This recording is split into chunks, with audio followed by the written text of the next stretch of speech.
5 seconds to go. Start.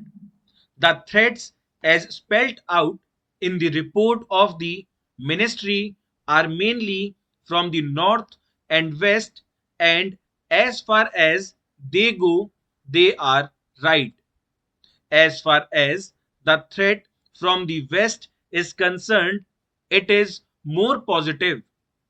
I do not foresee anything to come out of that cold state in the north. But if you look at the West, the defense budget of Pakistan has increased by 25% in the last year. From 1981, they have increased their budget 50%.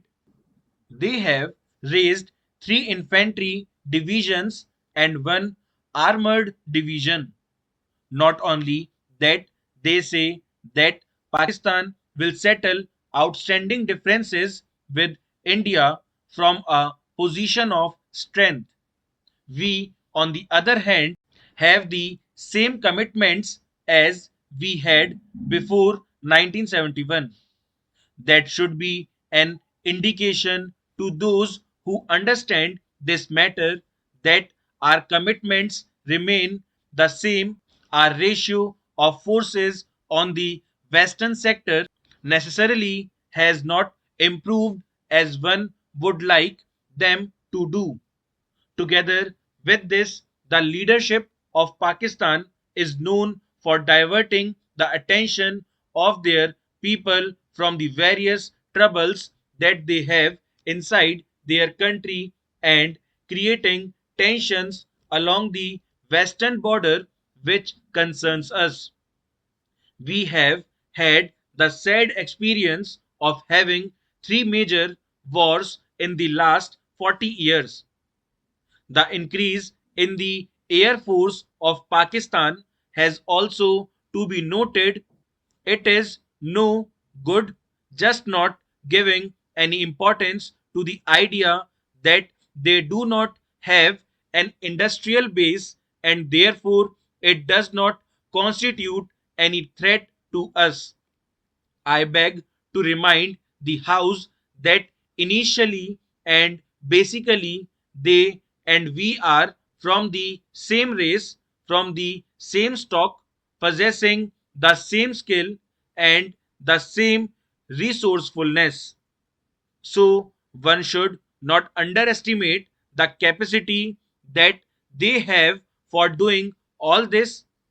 I wish to say in all humility that specially attention must be paid towards this. They are now getting in the pipeline perhaps some more missiles and more anti tank weapons and aircrafts which give them a qualitative edge over us.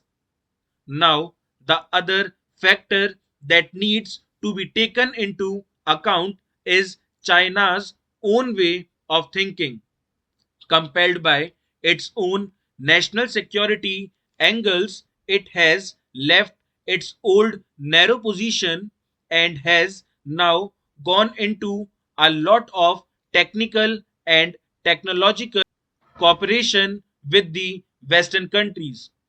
So there should be no doubt that when production starts flowing out of China in this new generation of armaments, it will certainly flow into the pipeline to Pakistan. All these factors should be taken into account by the Ministry of Defense. Full stop.